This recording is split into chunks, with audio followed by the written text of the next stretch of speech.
Hello बच्चों, मेरे class में आप सभी का हार्दिक स्वागत है। आज मैं आप लोगों के समक्ष हिंदी साहित्य कला, संस्कृति और अभिव्यक्ति पाठ्य पुस्तक को लेकर उपस्थित हूँ। यह पुस्तक क्लास 11 में पढ़ाई जाती है। जो बच्चे वेस्ट बंगाल काउंसिल के अंतर्गत पढ़ते हैं, जिनका फर्स्ट लैंग्वेज हिंदी है, उन्हें यह पुस्तक पढ़नी होती है। आज मैं इस पुस्तक से सूरदास के पद को लेकर उपस्थित हूँ। तो सूरदास के पद से संबंधित एक वीडियो मेरे चैनल पर पहले ही अपलोड हो चुका है। आज मैं सूर के पद से संबंधित 2 नंबर पद को पढ़ा रही हूँ। तो हमेशा की तरह मैं पहले पद को पढ़ूंगी, फिर कठिन शब्द के अर्थ को बताने के बाद ही पंक्ति की व्याख्या करूंगी। आज इस पद को पढ़ाने से पहले मैं आप लोगों को बता देना चाहती हूँ कि अमीर खुसरो की पहेलियाँ और बिहारी के दोहे से संबंधित वीडियो भी मेरे चैनल पर अपलोड है। आप West Bengal council class 11 new syllabus नाम से जो प्लेलिस्ट है उसे चेक ज़रूर करें।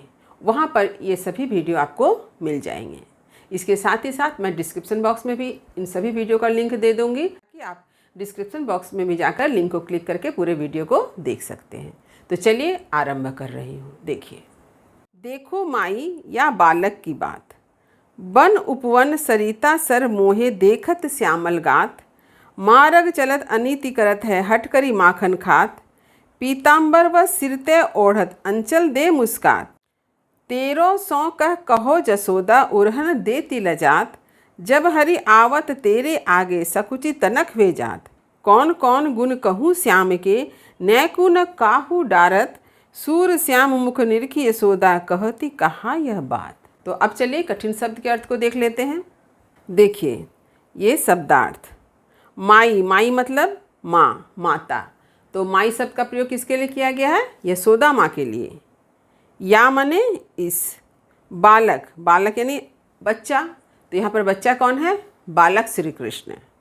वन का अर्थ होता है जंगल, उपवन मने बगीचा, सरिता का अर्थ है नदी, सर यानी सरोवर या जलाशय, मोहे का अर्थ होता है मुझे, देखत मने देखते हुए, श्यामल गात यानी सांवले रंग का कौन है? बालक श्री कृष्ण। गात का अर्थ होता है एक्चुअल में शरीर।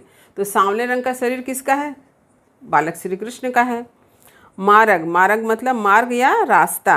अनीति, अनीति माने परेशान करना, जो गलत करे उसे कहते हैं अनीति, यानी परेशान करना, तंग करना। हठ करी, हठ करी माने जिद करके। पीताम्बर, पीताम्बर यानी पीला वस्त्र। जैसे कि आप लोग सभी जानते हैं कि श्री कृष्ण भगवान क्या पहनते थे? पीताम्बर पहनते थे, यानी पीले रंग का वस्त्र पहनते थे। सिरते, सिरते मने सिर से, ओढ़त मने ढका हुआ, ओढ़ा हुआ जो कहते हैं। मुस्कात मने हंसना, मुस्कुराना। सौ मतलब सौगंध, कसम। उरहन मने शिकायत। देत लजात मतलब लज्जा आना, हरि कहा गया श्री कृष्ण को। आवत मने आते हैं, तेरे आगे मने आपके सामने। तेरे आगे, यहाँ पर तेरे शब्द का प्रयोग माता यशोदा के लिए किया गया, इसलिए कहा गया आपके सामने। सकुचि मने संकोच वश, तनक मने तुनकना, कहो मने कहें, नैकु मने जरा सा भी, डरात मने डरना, निरखी मने देख कर, कहती मने कहती है, और कहा यह बात मने यह कौन सी बड़ी बात है। तो यह है कठिन शब्द के अर्थ। अब चलिए मैं पंक्ति की व्याख्या करती हूँ। तो यहाँ पे सबसे पहले हम लोग क्या समझेंगे? प्रसंग समझेंगे कि इस पद का प्रसंग क्या है। तो प्रसंग क्या है कि श्री कृष्ण भगवान जो है गोपियों को बहुत तंग करते हैं, और इस कारण जो है गोपियाँ शिकायत करने के लिए किसके पास पहुँची हैं? माता यशोदा के पास। तो माता यशोदा के पास पहुँचकर गोपी जिस तरह से श्री कृष्ण की शिकायत कर रही है उसका यहाँ पर वर्णन किया गया है। तो ये है प्रसंग। अब चलिए मैं पंक्ति की व्याख्या करती हूँ। देखिए, देखो माई या बालक की बात, देखो माई, देखो यशोदा माँ, या मने इस बालक की बात, बालक यानी श्री कृष्ण की बात को देखो, श्री कृष्ण की बात को सुनो। गोपियाँ माता यशोदा से श्री कृष्ण की शिकायत करते हुए कहती है कि माता यशोदा इसके बारे में सुनो। वन उपवन सरिता सर मोहे देखत श्यामल गात। तो गोपिया शिकायत में क्या कहती है? वन उपवन, वन यानी जंगल, उपवन माने बाग बगीचा। सरिता सर यानी नदी, सर यानी सरोवर यानी जंगल, बाग बगीचे में, नदी के किनारे, सरोवर के किनारे, जहाँ कहीं भी मोहे देखत, माने गोपियों को श्री कृष्ण देखते हैं, क्या करते हैं, श्यामल गात, यानी श्री कृष्ण भगवान जो है गोपियों को जहाँ कहीं भी देखते हैं, चाहे वो जंगल हो, बाग बगीचा हो, नदी का किनारा हो, सरोवर का किनारा हो, जहाँ कहीं भी देखते हैं तो क्या करते हैं, मार्ग चलत अनीति करत है, कि रास्ते में चलते हुए, मार्ग चलते हुए माने मार्ग में चलते हुए, रास्ते में चलते हुए अनीति करत है, परेशान करते हैं, तंग करते हैं। तो क्या तंग करते हैं, देखिए, हटकरी माखन खात, जिद करके क्या करते हैं, गोपियों से मक्खन लेकर खा लेते हैं। गोपियाँ कहती है कि बालक श्री कृष्ण इतने शैतान हैं, दुष्ट हैं कि रास्ते में चलते हुए जहाँ कहीं भी, चाहे वो जंगल में जा रही हो, चाहे बाग बगीचा में हो, या नदी के किनारे हो, या सरोवर के किनारे हो, जहाँ कहीं भी बालक श्री कृष्ण गोपियों को देखते हैं तो परेशान करते हैं, तंग करते हैं और जिद करके मक्खन भी खा लेते हैं। अब क्या देखिए, पीताम्बर वह सिरतय ओढ़त अंचल दय मुस्कात। तो गोपियाँ क्या कहती है कि श्री कृष्ण तो पीताम्बर धारण करते हैं। तो ऐसी स्थिति में जब गोपियाँ गुस्सा करती है श्री कृष्ण पर, तो श्री कृष्ण क्या करते हैं, पीताम्बर को सिर से ओढ़ लेते हैं। पीताम्बर व सिरते ओढ़त, सिर से ओढ़ देते हैं, और अंचल दे मुस्कात, और उसका आंचल में अपने मुख को छिपाकर क्या करते हैं, मुस्कुराते हैं, हंसते हैं। तो सोच के देखिए, आप किसी बच्चे को डांटे और वह बच्चा क्या है, छुप छुप कर हंसे, और आपको यह बात पता चले तो आपको कितना गुस्सा आएगा। ठीक यहाँ पर गोपियों की भी यही स्थिति है कि गोपियाँ डांट रही है, गुस्सा रही है, फिर भी क्या कर रहे हैं, श्री कृष्ण हंस रहे हैं, छिप छिप कर मुँह छिपा छिपा कर हंस रहे हैं, अपने पीताम्बर के आंचल से मुंह को ढक लिए हैं और मुस्कुराते हैं। इससे गोपियों को बड़ा गुस्सा आता है, गोपियाँ बड़ी परेशान हो जाती है। 1300 कह कहो यशोदा उरहन देती लजात।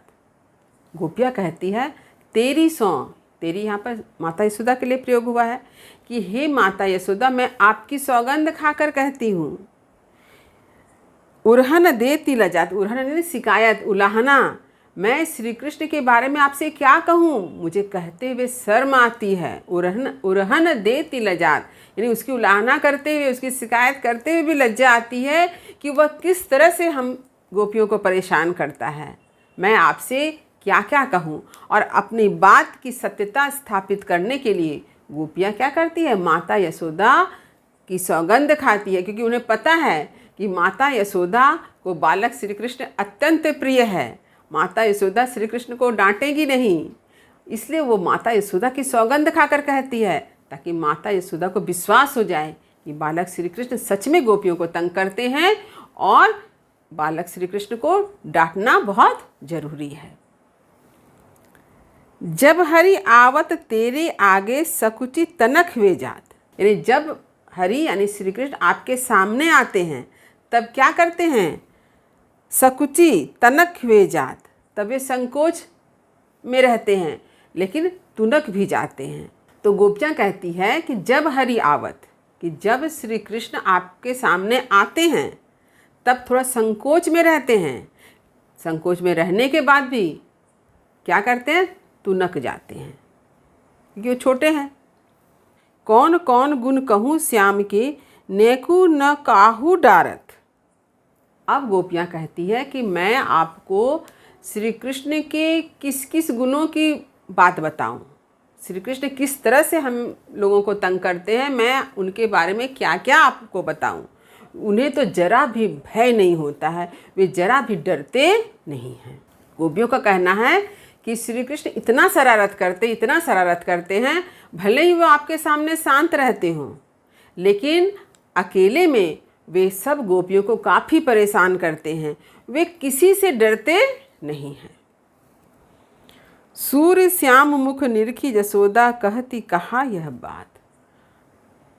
तो जब श्री कृष्ण सामने आते हैं तब सूरदास जी कहते हैं कि माता यशोदा निरखी यानी देखकर श्री कृष्ण के मुख को, यानी श्री कृष्ण के मुख को देखकर यशोदा माँ क्या करती है, सारी शिकायत भूल जाती है कि गोपियों ने क्या क्या कहा।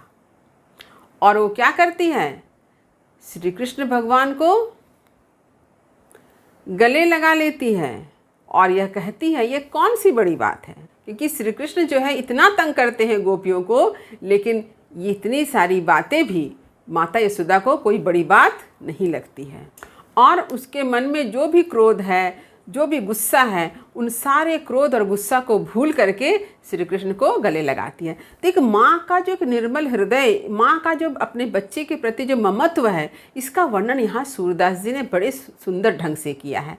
एक माँ बच्चे के हर गलती को क्या करती है, माफ़ कर देती है। एक माँ के लिए उसका बच्चा कैसा होता है कि वह कोई गलती ही नहीं करता है। एक माँ को उसका बच्चा सबसे प्यारा होता है।